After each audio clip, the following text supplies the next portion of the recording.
It's me again. Um, I thought I was gonna start with my second podcast, but there's so much I need to tell you before I even start. So I'm blessing this moment. This is sage, white sage. You can burn, it purifies. You can smudge yourself. It's so cool. I always put it under this. Oh, it burns sometimes, but it feels really, really good. So I'm purifying the air, and blessings to whoever is here watching this video. Yeah, what I think is important to do is a practice with korAkor. Basically, korAkor is something I've started so many years ago. I think I was born with this concept, and it's basically doing this. It's being connected with people, connected with everything, going as close as possible to the things, to anything that is happening in your life. Because I realize that the closer, the more intimate you become with anything. It could be a person, it could be a place, it could be a food, a culture. The closer and the more involved you are, the more understanding and accepting and love you have for this culture. It's weird. If you're away from Islam, if you're not very close to it, you're gonna start disliking it. You don't understand. The closer you become to come to it, the more love you're gonna develop. Same thing for people, especially those I would consider my enemies, the people who I struggle with. You know, I go to a place, everybody's happy, and there's those people with whom you bump heads. And these are the people with whom I have to do the whole korAkor, because I have to be as close as possible. Because when I was a kid, I realized that these people ended up being my best friends. Why? Because we're somehow so similar and yet so different. A beautiful exchange, and this is how you become friends. And if not, by gaining more understanding of why that person does all those little things you don't like, by doing a korAkor with that person, you get to understand, you accept, you go, you know what, that's who she is, that's that person, you know, she speaks like that, or she doesn't like that, or I say she, but a person, it in French, so that person, you get to grow in love with those people, and this is what I do korAkor, and of course it involves so many other things, and one of them, yeah, is growing your food, so connecting with the land, with nature. And so I want to connect with nature and with yourself. And a korAkor is always also practiced on yourself. For instance, a practice that we do, and it's nothing that I invent. I mean, they exist, those things. It's just practices that I gather and I kind of modify. And I do a stream of consciousness. So it could be in the morning. For instance, ideally, you wake up in the morning, you have a blank book. And you start writing down your thoughts. Everything, 3 pages. I mean, find your number. I like the number 3, so I do 3 pages. And it goes on, you know, and everything's going down on that paper, and you're emptying your soul. It's like a purge. And, you know, if you started a meditation, you would probably get all those thoughts. But now they're coming outside on the piece of paper, so it's beautiful. It's a beautiful practice.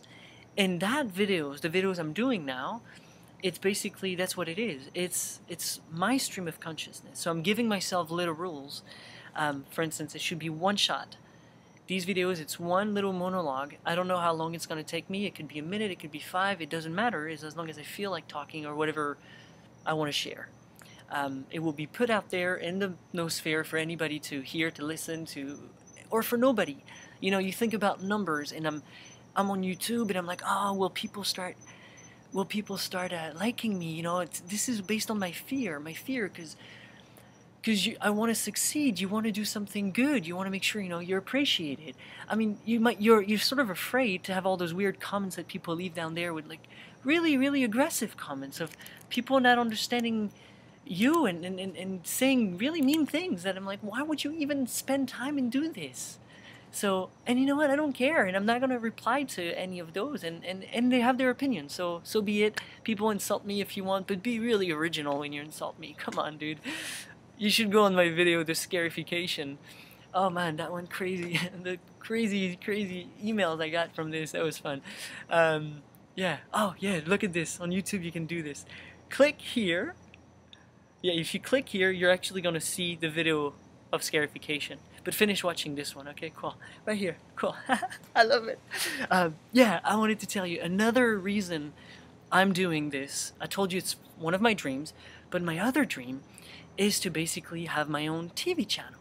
I wanted to, you know, I wanted to have a TV channel. I wanted to have a travel channel at first, you know. So that's it. When I was younger, I was filming myself, and I was going to all those places. And I started calling it korAkor TV. You know, I'm like, screw that. I'm going to have my TV channel. So I'm the actor, I'm the producer, I'm the director. I'm also my own audience, because I kind of watch it myself. So I think it's cool. And it's a beautiful creative process. So booyah, I'm having my own TV channel that some people are watching. Back to the numbers that appear on some screen. You have to think about it. Even if I have 20 views, I probably watched it once. Maybe showed it to Gina and showed it to 2 or 3 friends. So let's say 10 of those views are from me, basically, from my friends. But then anything extra means someone else on this planet, an Anglophone person ideally, has stumbled upon that video, watched it, maybe till the end, maybe just at the beginning, saw my face and go like, well, whatever. Or, you know, you never know. It might be midnight somewhere and someone is browsing the internet because he's high or he doesn't know what to do and he's bored and he stumbles on this video. So if it's you, my man, or my girl, you welcome. Cool. Yeah. So any view, it doesn't matter. It doesn't matter. And once you understand that, once I understood that, I'm like, that's it. Now I can just do it. Do it. Why? Just because. I've always been very, very into the whole audience, like wanting to have interaction, people messaging, people commenting. It's like, I don't know. It's like, it was a desire. It is still a desire deep inside. And maybe one day, whatever, who cares? But actually, I don't want it. It's weird. So don't watch my videos. Don't. Yeah, well, I think that would be it for this one. So yeah, again, love, love, love. Blessings to everybody.